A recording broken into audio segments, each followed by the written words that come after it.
Bien, buenas noches, amables televidentes. Bienvenidos a su espacio Voces Ciudadanas. Angélica, buenas noches, ¿cómo estás? Buenas noches, Rómulo. Feliz de estar aquí este viernes. Triste porque Caravaggio nos ha abandonado, pero comprendo su punto, yo hubiera hecho igual. José Manuel está muy bien, así es.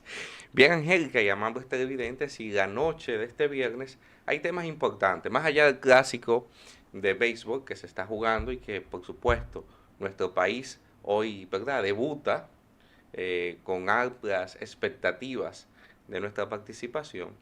Pero es importante también acotar, Angélica, noticias importantes, sobre todo en el ámbito del anuncio que hace el presidente de la República a través del Ministerio de Trabajo y del Comité Nacional de Salarios, que es un ente tripartito donde está representado el gobierno, el sector sindical y también, por supuesto, el sector empresarial o los empleadores. Y en ese escenario se acordó un incremento de salario que va de un 19%, un 15% que va a ser aplicado a partir de este año y un 4%. 4% a partir del año próximo. ¿Qué tú opinas de eso, Angélica? Lo primero es que era algo que la sociedad dominicana estaba esperando, es algo que era necesario, que va acorde a las políticas de Estado. Fue parte de la promesa que hizo el actual presidente de mejorar las condiciones del sector privado. Y si bien viene luego de un tiempo de pandemia que le da muy duro al sector privado, es algo interesante el desafío que juegan las empresas de ponerse al día, de producir más para mejorar las condiciones de los empleados. Así es, y sobre todo que las micro, pequeñas y medianas empresas son el tejido empleador que genera más del 80% de los puestos de trabajo del sector privado. O sea que es importante, yo creo que hay un avance que se tiene que hacer hacia la formalización para continuar ampliando esa base de trabajadores y trabajadoras en el sector formal, disminuir la informalidad y junto con eso entonces fortalecer todos los beneficios que implica la formalización del sector trabajador de nuestro país. Junto con eso, Angélica, muchas voces dicen que no es suficiente, que la inflación acumulada, ¿verdad?, pues sobrepasa esa cantidad, que los precios, sobre todo las canasta básica del último quintil, cuarto, quinto, primer quintil, pues no se satisface con las escalas salariales que se tiene. Pero, como tú muy bien decías, yo creo que es un paso importante y que viene a mitigar las alzas de precios que se han estado dando en los últimos días. Tenemos que considerar que la República Dominicana está haciendo algo totalmente fuera de lo que se espera y de lo que otros países de Latinoamérica y del mundo están haciendo ahora mismo, que es ampliando el salario para empleados, donde una empresa que antes te podía contratar 5 gente, ahora te contrata 3 y esas personas tienen mayor forma de entrar, es dinamizando la economía. ¿Qué otro país de Latinoamérica ha tomado la misma jugada? Sí, ciertamente. Y hay que también comprender que el incremento de salario, si no va ajustado a un crecimiento real de la economía, entonces lo que se genera es inflación, que es peor, porque eso es lo que se quiere contrarrestar en este momento con ese aumento de salario. Otra noticia, Angélica, importante que tienen que tomar en cuenta los ciudadanos, sobre todo de aquí de Santo Domingo, es la escasez de agua. Señores, tenemos 3 meses con una eh, sequía estacionaria que se ha agudizado en los últimos días. Es importante saber, después de esas lluvias torrenciales que tuvimos a comienzo de año, posterior de ahí, hemos tenido un descrecimiento de la pluviometría, que son las lluvias que caen sobre el territorio, y por ende nuestras presas, nuestros embalses están en una cota crítica, como se llama esa parte.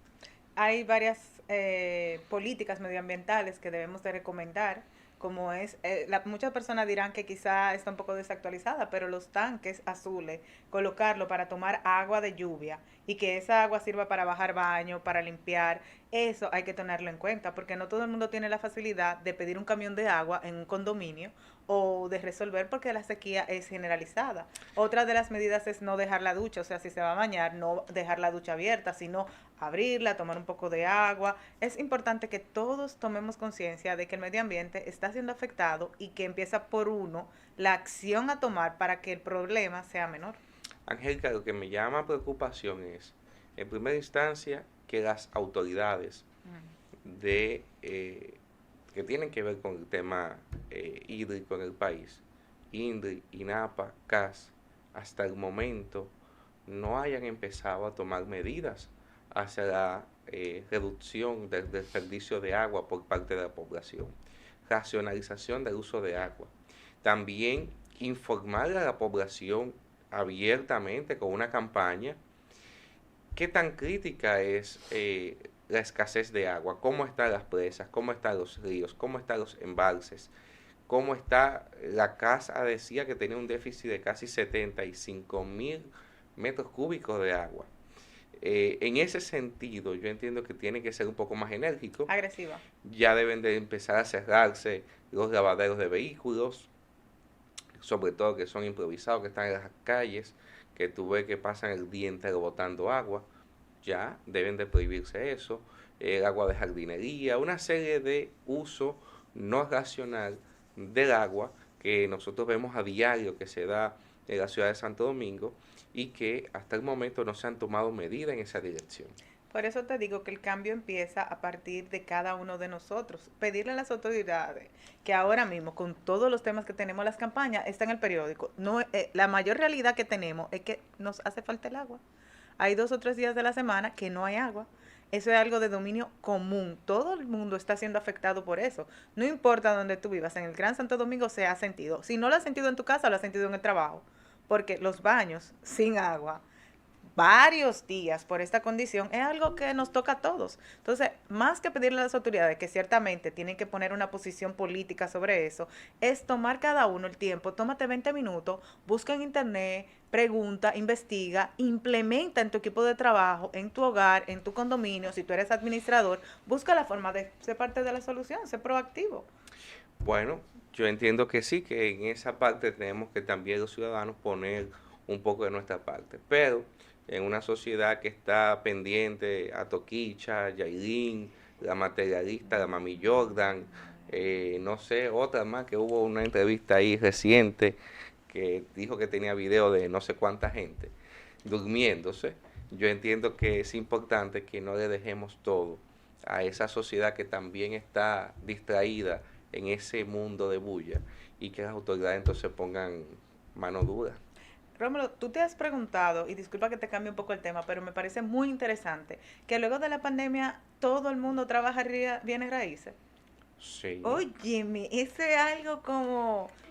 O influencer. Oh, señor, sí, tú tienes 2 vertientes, o tú eres influencer o tú vendes apartamentos de otro y ganas comisión. Señores, vamos a la pausa. Después de la pausa venimos con una entrevista interesantísima, un invitado especial que vamos a conversar con él. Así es. En breve volvemos.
Bueno, gracias por el tiempo dedicado. Espero que no se hayan ido las pautas. Siempre yo hacía lo propio de pararme al baño y demás. En la noche de hoy vamos a tener un invitado súper especial que está entre nosotros tanto desde sus funciones como director nacional de la parte electoral en el PRSC. También es director de pensiones del Consejo Nacional de Seguridad Social, Pedro Enrico Alcántara, que hoy está con nosotros aquí. Así es, Pedro. Bueno, importantísima tu participación, sobre todo por dos temas. Uno, nosotros estamos viendo cómo se generó un incremento de salario y hemos visto en el gobierno del presidente Abinader han tocado dos aumentos de salario. A diferencia de otras épocas, donde teníamos que ver amenazas de los sindicatos de que vamos a huelga, de que un picoteo, un piquete, de que peleo o no peleo, y a veces se pasaba del plazo que contiene la ley, que son cada 2 años la convocatoria del Consejo, perdón, del Comité Nacional de Salario. Y posteriormente, recuerdo que habían aumentos pírricos, un 5%, un 6%, un 7%. Sin embargo, hemos visto que se incrementó en un 22% la primera vez, básicamente, y después ahora un 19%. ¿Cuál es la visión tuya como experto en este tema? Hola, buenas noches. Gracias a los dos por la invitación. Pedro aquí para servirles. Acerca de eso había sido una promesa del presidente Luis Abinader para traer un poco a colación de por qué la relación del ministro de Trabajo, el presidente Abinader. Cabe destacar que el Partido Revolucionario Socialdemócrata, el PRCD, fue el primer partido en postularlo como presidente de los aliados a Luis Abinader. Así que desde el comienzo se ha construido una relación. El hecho del ministro de Camps darle relevancia o conseguir ese tipo de negociaciones, lo que indica siempre la calidad conciliadora que tiene. Si algo ha caracterizado el Ministerio de Trabajo durante este año y tanto de gobierno, 2 años y tantos de gobierno, ha sido esa calidad negociadora y conciliadora y esa capacidad de diálogo, esa mesa, allá como nosotros le decimos, de la oficina de la Yolanda Guzmán, ese cuarto piso de allá del Ministerio de Trabajo, se ha convertido no en aquel lugar donde no pasaban las propuestas, sino en un lugar donde se han construido propuestas. Y sí ha sabido consensuar con el sector sindical, con el empleador, que son los empresarios, en esa mesa tripartita, tratando de expresar las voluntades del gobierno para actuar en las promesas que se le han dado a los dominicanos. Ciertamente hemos tenido una inflación producto de Ucrania-Rusia, producto de lo que trae el lastre que traemos acerca después de la pandemia y algunas otras situaciones. No se tomó el país de una manera cómoda, sino un poco difícil. Pero tratando de solapar o paliar eso, al menos los salarios mínimos, las personas que tienen menos acceso a salario, sí han sido compensados y sí han tratado de equilibrar ese gasto diario de la canasta básica. Muy bien. Es interesante ver, hay que felicitarlos, porque en poco tiempo esa es una de las promesas cumplidas y realmente vemos el bienestar económico y tanto el impacto en la calidad de vida, que es importante para la sociedad dominicana. Dentro de los proyectos, ¿por qué el PRSC? ¿PRCD? Ajá. O sea, ¿por qué yo el PRCD? Exactamente, ¿por qué dentro de todos los partidos tú decides ser parte de esto? En primera instancia, a mí, yo siempre tenía cierta admiración a Toy de Camps, tuve una admiración tremenda. No fui parte directa del partido en lo que él estuvo con vida, porque no estaba activamente político, pero al iniciar me gustaba la coherencia de él como político. El desprendimiento por parte de los políticos siempre ha sido algo que yo admiro mucho. Una vez le comentaba, conozco por una coyuntura familiar a una de las hijas de Tolentino Dip, y le comentaba que su papá renunció a un presidente, teniendo un puesto y una ocupación pública muy buena, por una convicción. Y igual a Tuey, las personas que tienen ese comportamiento, para mí tienen un valor tremendo. Pedro, ya que entramos en materia política, aunque yo no quería ir tan pronto, ¿verdad?, la entrevista en esa parte, pero ciertamente hay que ver cómo surge el Partido Revolucionario Socialdemócrata. Surge en un momento en el cual Hipólito Mejía era presidente, año 2000, 2004. Atuey de Camps tuvo una posición contestataria y en unas elecciones internas que al final fueron desconocidas por los candidatos. Me acuerdo del grupo de los 5, Miguel Ortiz Bosch, Sí. Luis Abinader, Atuey de Camps y otros candidatos. Y al final, entonces, hubo una ruptura, no se llegó a un acuerdo. Atuey rompe con el PRD en su momento, forma el Partido Revolucionario Socialdemócrata, junto a un grupo de hombres y mujeres valiosos y PRDistas tradicionales, como lo fue Máximo Aristi, Sí. como lo fue también Rafa Gamundi Rafa Cordero, Gamundi. Henry Mejía, Felipa Gómez y una serie de dirigentes de amplia estirpe y conocidos socialmente. Posteriormente, tras la desaparición de Atuey, su hijo es quien toma las riendas del partido. ¿Qué ha pasado con el liderazgo del partido? Que no hemos visto esas figuras emblemáticas que han continuado en las riendas y hemos visto una camada de dirigentes pero que ya no tenían esa trayectoria política. ¿Ha sido una renovación? ¿Qué ha pasado internamente? Todavía el presidente del consejo de nosotros es don Rafa Gamundi Cordero. Okay. Entonces, sí, ciertamente don Henry también. Tienen participación todos dentro de las mesas y dentro de las decisiones que se toman partidarias. Pero dentro de la actividad política que refiere, producto propio de la edad, si nos fijamos, eso pasó en 2015, hace 18 años, ¿verdad? 2005, hace 18 años. 18 años, tú se lo sumas a cualquier edad y da una edad para el activismo propio que requiere la política diaria.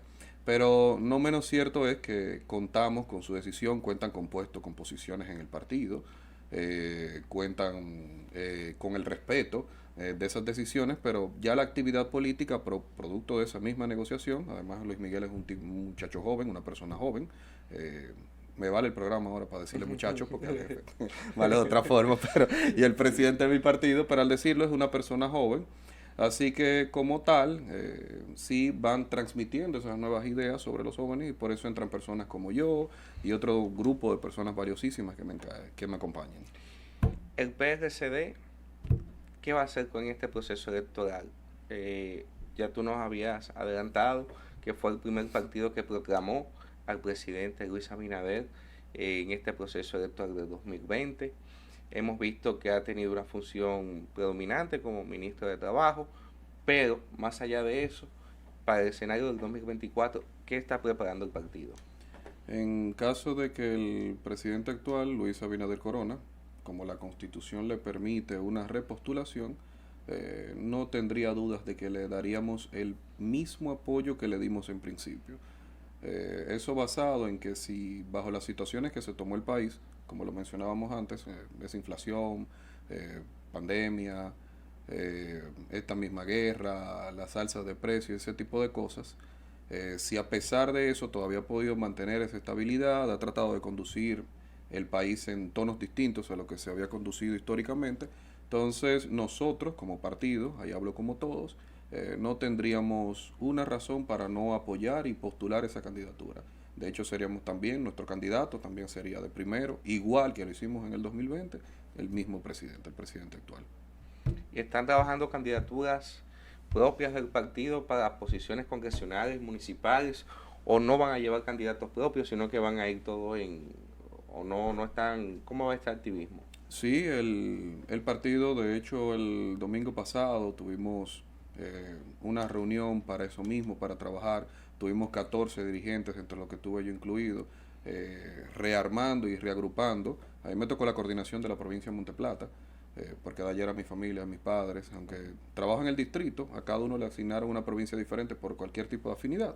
Y sí tuvimos reestructurando las bases del partido para poder lanzar o catapultar candidaturas. Y sí, obviamente, claro está que como partido, al final, lo que los partidos quieren son opciones de poder. Y las opciones de poder se consiguen a través del voto y a través de los puestos selectivos. Así que tu pregunta es positiva, sí estamos preparando candidaturas y sí tendremos candidaturas. Eso es una buena noticia. La diversidad es parte de la democracia. ¿Qué les parece si vamos a una pausa y luego continuamos?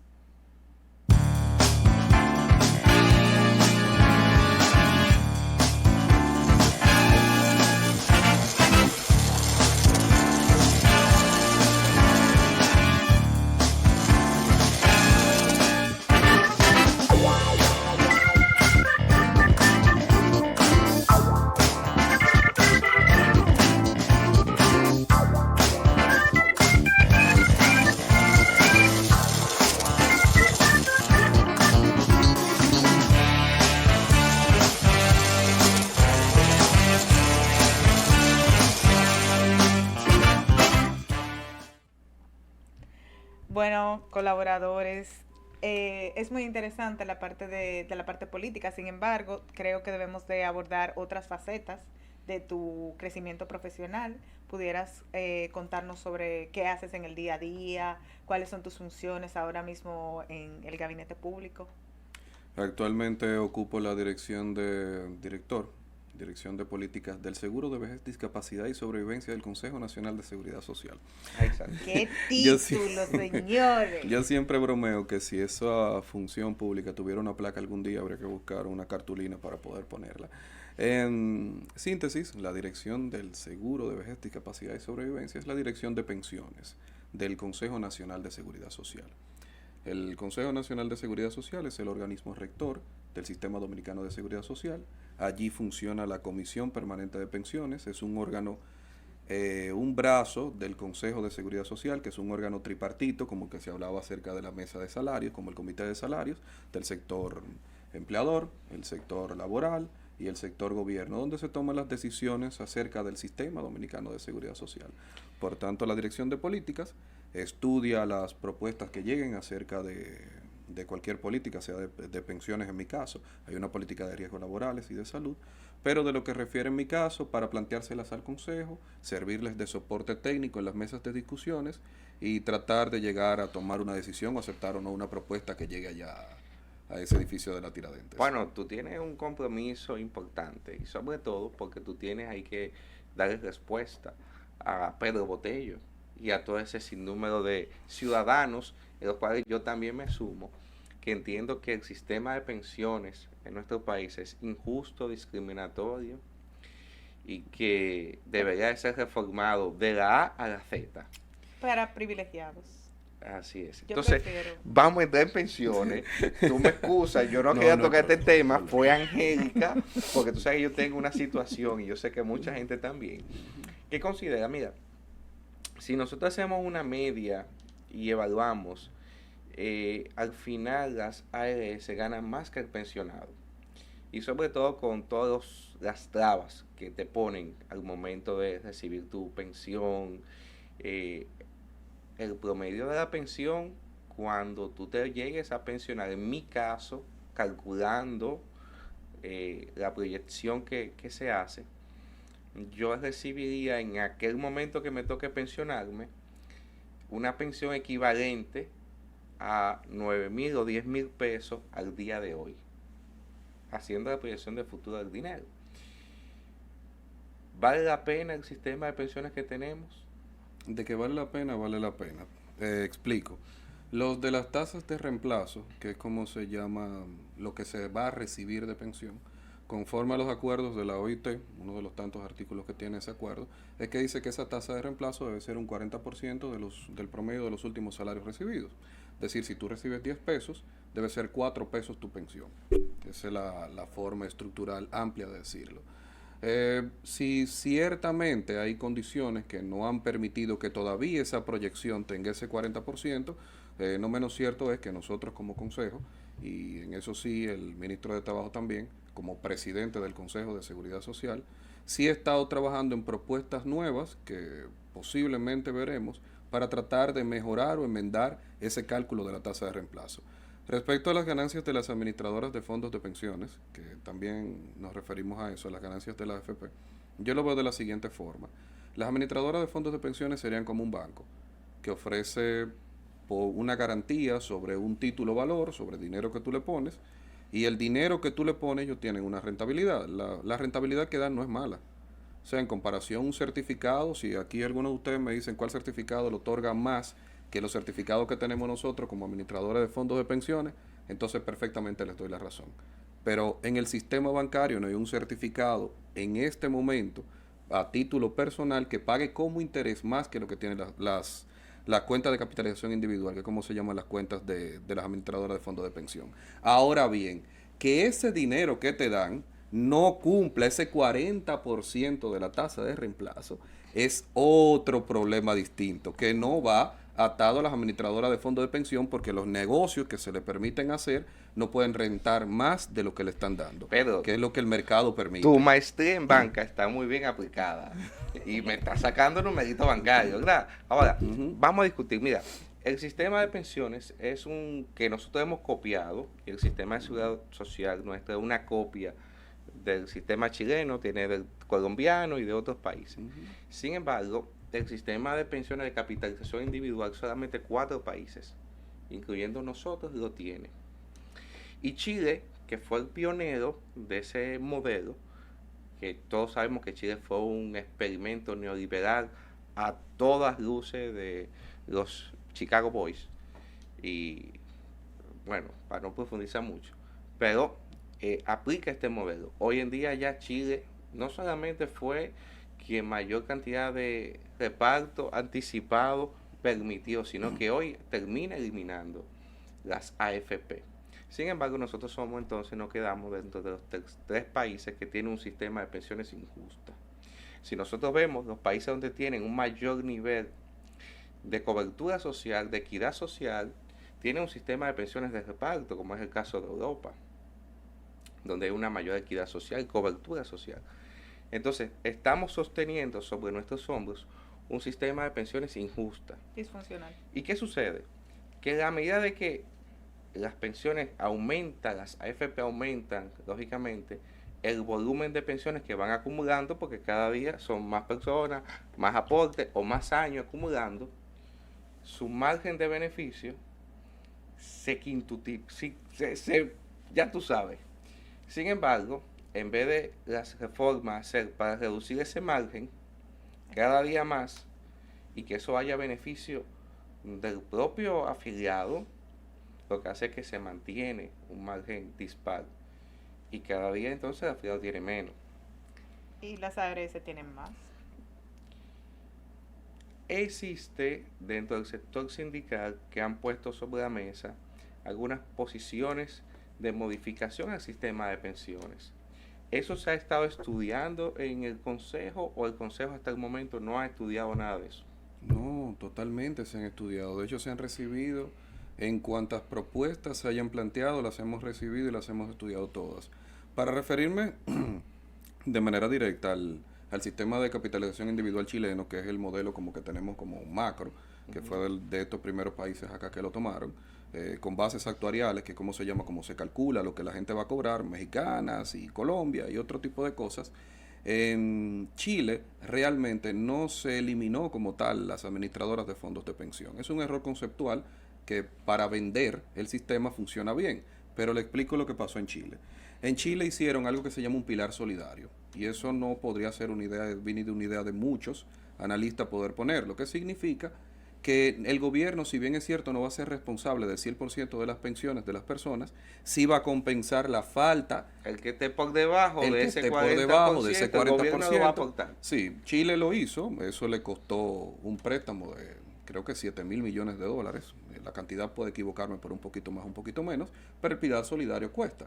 Hace 2 semanas Petro, el presidente colombiano, decía que no hay una forma de uno tener un sistema de pensión, o si no es aumentando la edad o tomando dinero y sacándolo de otro lado. Los sistemas de reparto tienen un defecto que capitalización individual no tiene, y eso es bueno que la gente lo sepa.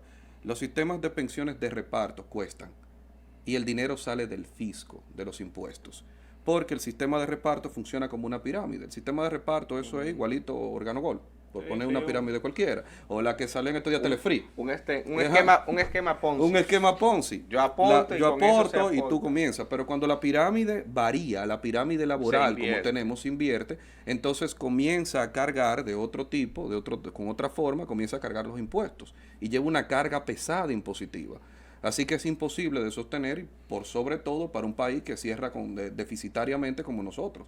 O sea, no podemos compararnos en Producto Interno Bruto ni en capacidad de generar dinero como un país europeo. Así que tenemos que adecuarnos a sistemas que sean ligeramente sostenibles.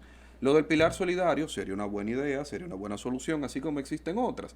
Aumentar o reducir la tasa de reemplazo, que eso es aumentar la tasa de reemplazo, pero reduciendo los periodos de aporte, aumentando trabajo, son fórmulas que existen. No es que diga todas. 190 cotizaciones. Todas esas fórmulas se toman en la mesa y están en la mesa. Pero ahora bien, son 390 cotizaciones. 360, son 30 menos, pero sí son muchas. Se han tomado todas esas fórmulas. Lo que trato de explicar con esto es que sí la hemos tomado, todas esas fórmulas. tratando de buscar llegar a esa tasa mínima de reemplazo con un 40%. Y veo muy optimista la forma en que lo estamos trabajando y tengo fe que así será. O sea que dentro del Consejo ahora mismo sí, se tiene la idea de aumentar esa tasa de reemplazo. De aumentar esa tasa de reemplazo. Que sobrepase de un 40%. No van a tocar la ganancia de las AFP. Las ganancias de las AFP se tienen que recalcular. Ciertamente ahí vino una ley que las cambió, a partir de la 1320 tomaron la forma de calcular distinta a la que existe ahora, hay cosas que se tienen que enmendar, pero son cosas que se van aprendiendo en el camino. Chile no lo aprendió hasta ahora. A Chile le costó llegar hasta ahora, que tener el retiro de las personas para poder decir, oye, esto no nos convino. Y de hecho Chile hizo lo de entregar los porcientos. Chile devolvió un porcentaje de la cuenta de capitalización individual, cual si fuera poco, que si el dinero no le daba lo que había, además devolvió una parte, lo cual no resolvió el problema. Así que al final tuvo que crear una fórmula para poder satisfacer eso. Nosotros trabajamos en fórmulas porque todavía no tenemos la primera gran oleada de pensionados por parte de capitalización individual. ¿Por dónde anda el promedio de las pensiones que han ido despachándose? No, se han despachado 56 o 57 solamente. Solamente. Sí, son por temas de retiro anticipado que llevan otro tipo de cálculo. Pero el sistema de pensiones como tal de nosotros comenzó en el 2013. Necesitan esas 360 cotizaciones. Una pregunta, para que la ciudadanía entienda cómo es el sistema. Por ejemplo, en mi cuenta individual, sí, yo tengo acumulado, de aquí a que me vaya a pensionar, 10 millones. Y eso me lo dividen en cuántas cuotas o cuántas aportaciones. Se divide en aportaciones como da el cálculo hasta el máximo de la edad. Me explico. Hay un cálculo hecho que se llama cálculo actuario, que significa como el más viejo de la sociedad puede llegar. El más viejo de la población puede llegar. 99 años. A como esté. A como el más viejo llegue, se calcula el pago hasta allá. El pago de una pensión con un promedio de una fórmula que lo trae la ley, y se te calcula la pensión en base a eso. Una persona de 99 años está capacitada para trabajar, porque yo entiendo tu fórmula, sin embargo yo entiendo que debería de ser el máximo habilitado para trabajar. No, el aporte, el tiempo que te van a durar pagando tu pensión. El tiempo que va a durar pagando tu pensión se calcula en base al que pueda llegar el máximo de la población. La edad laboral para retirarse, para pensionarse sería 60 años. 60 años. 60 años. Y han habido casos de personas con mayor edad que continúan en su trabajo y que ha habido impasse en la salida. Lo que pasa es que, te repito, todavía nuestro sistema de pensiones es nuevo. Acuérdate que la ley fue del 2001, empezamos a cotizar 2003. Junio 2003. Y entonces no llegamos, todavía no llegamos a las 390 cotizaciones. Sorprendente. Todas las personas que tú ves ahora mismo que son pensionados del sistema de reparto. Y eso no pueden quejarse porque esa tasa de reemplazo es un 60% del promedio de los últimos 3 años de salario. Es una tasa de reemplazo fija, que es buena. Es una tasa. Ahora, se paga con los impuestos que pagamos cada uno. No importa.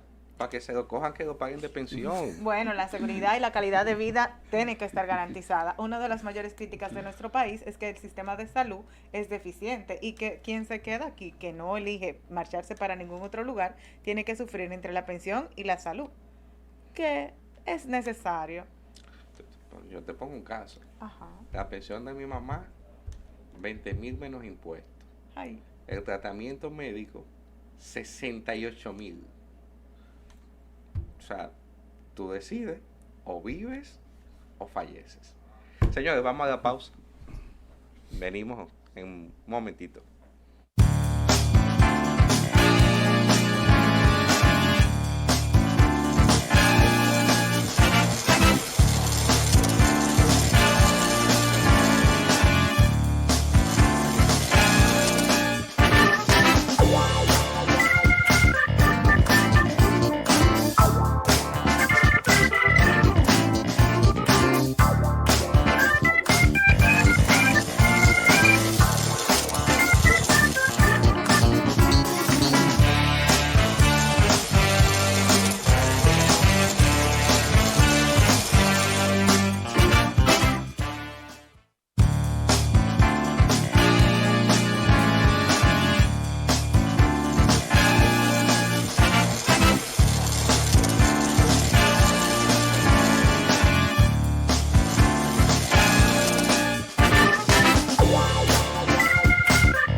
Bueno, pues hoy es viernes y yo creo que los temas que estamos tocando son un poquito así como subido de nivel.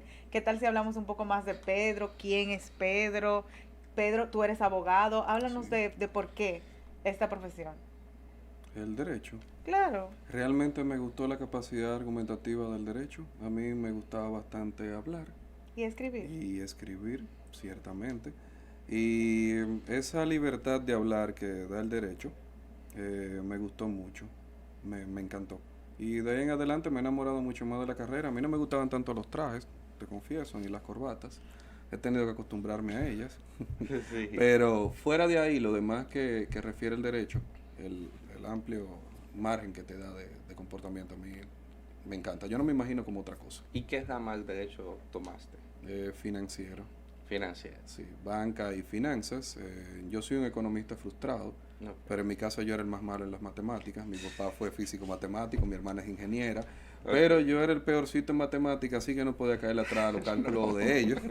Y dije, déjame ponerme algo que tenga que ver, como las finanzas no tienen esos cálculos, de que cálculo 1, 2, 3, cálculo diferencial. Y es una matemática más light, Suave. sí, más suave, entonces me fui por ahí, me gusta mucho. ¿Y la política cómo llega? La política yo ni recuerdo cuando me interesé en la política. Yo siempre he querido muchísimo la política. Ahora, interesarme de manera directa, yo llego por referencia de un buen amigo. Tengo un amigo cercano que su padre acompañó a Tuey y es una persona, fue muy amigo y muy cercano a la familia de Camps. Y esa persona es padre de uno de mis mejores amigos, de una de las personas que yo más quiero. Bueno, un día diciéndole, manifestándole el interés que tenía yo, sin saber lo cercano que eran ellos de Atuey, él me dice, no, yo no puedo creerlo. Y de hecho, él todavía le dice a los hijos, el puesto que ustedes tenían en el partido lo tiene él. Porque él sí genuinamente me manifestó eso y me llevó al partido. Me dijo, no, ven, vamos. Me abrió las puertas el doctor José María Gómez, que es presidente del Distrito Nacional actualmente del PRCD, y ocupa un cargo también ahí en el Ministerio de Trabajo, es el director de las oficinas provinciales de trabajo. Entonces, Tú entonces estás encargado electoral de la circunscripción 1 sí, encargado del electoral Partido Revolucionario Socialdemócrata. Sí, señor. La ley electoral y sus plazos, ¿cuándo ya la ley habilita el proceso de definición de las candidaturas municipales de los partidos? Tenemos elecciones en febrero, esos son 11 meses. Ya creo que octubre es la fecha donde ellos habilitan a Límite, poner. que ya se tiene que empezar. Sí, sí, si bien no me equivoco, la ley es nuevecita, Sí. pero sí en las reuniones hemos tratado acerca de los deadlines que existen y sí tengo muy presente esos 11 meses ya para las primeras elecciones. Bueno, y no vamos a ver a Pedro por ahí en un afiche, diputado, regidor, porque la política no solamente es teórica, detrás de cámara, un escritorio, también hay que participar. Sí, posiblemente sí. Yo de hecho en el 2015 yo trabajé una precandidatura a una diputación por el mismo Partido Revolucionario Socialdemócrata. Luego con las negociaciones se abrió una posición, pero fue para darle la cuota, fue para mujer, tuvo otra persona que tuvimos en una regiduría y ya lo que quedé fue como activo del partido a realizar otro tipo de actividades, pero claro que me interesa muchísimo y ¿Y no qué lo plaza descarto. sería entonces que tú estarías conquistando bases? Siendo en la 1 del Distrito Nacional, yo feliz. Bueno, Qué Pedro, bueno. pero estamos ya en un plazo fatal. Si tú vas en eso, tienes que empezar ya. Se No, están porque ahí lo haciendo los conoce trabajos. mucha gente. Yo entiendo que él tiene medio Santo Domingo ahí, Se conquistado, están- buscando eso. Háblanos entonces, además de la política, del derecho, a qué te dedicas, qué te gusta. Acércanos un poco más a tu día a día, con tu Eh, familia. Mi día a día, yo sería una persona muy familiar, demasiado diría. Vivo básicamente colgando con mis dos muchachos, con los dos muchachos arrastras, Enrique y Meredith, son los que me traen alegría día a día. Soy un fanático enfermo con la música, o sea, melómano a un nivel que si ahí están tocando en vivo en ese parque, yo saldría a verlo. Soy enfermo con la música en vivo y básicamente sobre la música paso mis días. Cuando a mí me dio el historial Spotify, me dijeron, ¿cómo tú oyes tanta música? Y yo escribo oyendo música, manejo oyendo música, me baño oyendo música, canto oyendo música. No lo puede negar mi señora que anda por allá, mi esposa que está por aquí atrás, que solo asiente con la cabeza. Y dice que sí, yo debo pasar 17 horas de las 24 que tiene el día casi oyendo música. Esa sería mi... Entre otras cosas también que me gusta. Me gusta mucho el cine. Y las actividades así un poco artísticas como que llenen el alma. Ok, Bueno, tenemos un artista. Todos sí. pensábamos que solamente era político, abogado, pero también tiene Financiero, ¿verdad? Sí, claro, la parte de bancas y finanzas. También Sí, tiene su sí. lado artístico. Pero yo, tú sabes que tengo también una frustración con el sistema financiero. Y yo entiendo que mientras el presidente da un discurso a sus funcionarios, gobierno, que este es el año de la inversión, que hay que afianzar la inversión pública, que el gasto tiene que mejorarse y que el gobierno tiene que salir a hacer obras en las calles. Sin embargo, el Banco Central, la tasa de política monetaria, la sube, los préstamos hipotecarios los sube, y entonces después por otro lado viene y dice, voy a liberar 23 mil millones de caja legal a un 8% para préstamos hipotecarios. Tú te quedas como, ¿qué pasó? Entonces nadie se atreve a cuestionar a Héctor Valdés porque es el genio de las finanzas nuestras. Sin embargo, cuando tú vienes y tú dices que el mayor logro del gobierno ha sido congelar la tasa de cambio, o sea, mantener la estabilidad de la tasa de cambio, inclusive la apreciación del peso, y tú ves que cuando empieza el año, a mediados del año 2022, también el Banco Central empieza a elevar y a comprar y a retirar dólares de la economía y a elevar la tasa para que el dólar no siga bajando. Entonces, si el dólar se incrementa o se aprecia más con esta política, lo que hace entonces que como somos un país de importación, también aumenta el precio del producto. Entonces, como que yo estoy perdido en esta maraña financiera. Yo ¿Qué tú siempre entiendes de eso? Las políticas económicas siempre obedecen a realidades actuales. Ciertamente sería casi imposible por cualquier persona tratar de señalar el manejo económico que ha tenido el presidente del Banco Central respecto a la política económica, la macro política económica, la política macroeconómica nacional, ya que ha logrado una estabilidad en eso mismo de esa tasa cambiaria. Pero hay decisiones y factores pequeños que obedecen un día a subir la tasa para tratar de recolectar, eso lo sabemos, de quitar dinero que hay en la calle, hay un excedente, no hay, y a veces obedece incluso a cosas de 3 meses después, es necesario pagar un préstamo de tal cosa, se va a retirar porque se va a vencer un certificado y hay que recoger dinero para pagarle un certificado de algunos bonos que se hayan expedido, y obedecen a cosas que el particular no tiene todos los días acceso a que obedece el movimiento de esas políticas económicas. Y si lo tuviera, es cansón leerse, pero sí, eso falta, ahora que lo mencionas y qué bueno que lo digas, hay un vacío educacional en tratar de decirle a las personas a qué obedecen esa política económica. Lo que sería interesante no es solo decirle a la gente, no, la tasa de tal cosa subió y la tasa, porque a la gente no le interesa. Claro. Ahora, ¿por qué subió? Decirte, no, mira, subió porque en 6 meses vencen unos certificados de unos bonos y nosotros tenemos que pagar tanto. Si no lo pagamos, vamos a pagar más interés. Entonces eso te va a convertir en tal o cual cosa. Y el hecho de entender por qué funcionan esas medidas económicas ayuda a que la microeconomía familiar, esas personas que en su economía diaria sepan y digan, mira, eso va a subir en 3 meses. Yo no voy a comprar esto, voy a ahorrar, voy a abrir un certificado ahora porque la tasa de interés está más caras. O voy a sacar dinero ahora para invertirlo y cuando lo tenga lo voy a poner otra vez en el banco. Ayuden el día a día de las personas, pero todavía aquí falta esa educación financiera. Eso es algo que todavía estamos construyendo y falta mucho para llegarle al particular esa educación financiera de por qué ocurren esos grandes cambios económicos. Ok, en ese escenario y viendo el tema de banca y finanza, ¿cómo tú valoras el manejo de la economía del presidente Abinader, sobre todo en el ámbito de mantener, si se quiere, esta estabilidad que disfrutamos hoy? Bueno, partiendo del punto de que nosotros no recibimos Suiza cuando asumimos el gobierno, considerándome como parte de él, como funcionario de él, y viendo las situaciones coyunturales que han llegado, las situaciones accesorias como por ejemplo guerra Rusia-Ucrania, como por ejemplo saliendo de la situación pandemia. Ahora mismo en República Dominicana no podemos quejar de que tenemos una situación económica sumamente difícil, que no le permite el acceso a temas básicos a gran parte o a la mayor parte o a toda la población.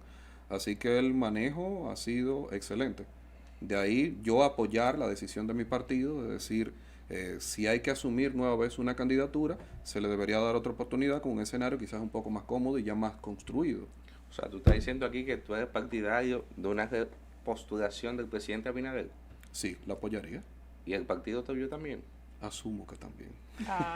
Bueno, con esta parte entonces llegamos al final, No. Angélica, porque no podemos seguir metiendo. Claro que sí, pero como asesor y como abogado entiendo que él debería de compartir sus redes, si tiene una oficina, contactos, porque eso le ayudaría. Tiene que... Sí, mi nombre es Pedro Alcántara, así mismo estoy en las redes sociales, tengo una oficina de abogados, se llama Pedro Alcántara Despacho Jurídico, hay personas que nos colaboran con ellas y...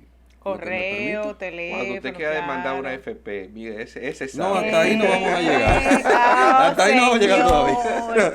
Pero está jugando con el pan, de verdad, ha sido muy divertido, te agradecemos la acogida, esperemos que dentro de un año puedas volver y nos diga qué posición, cómo ha avanzado y gracias por el apoyo.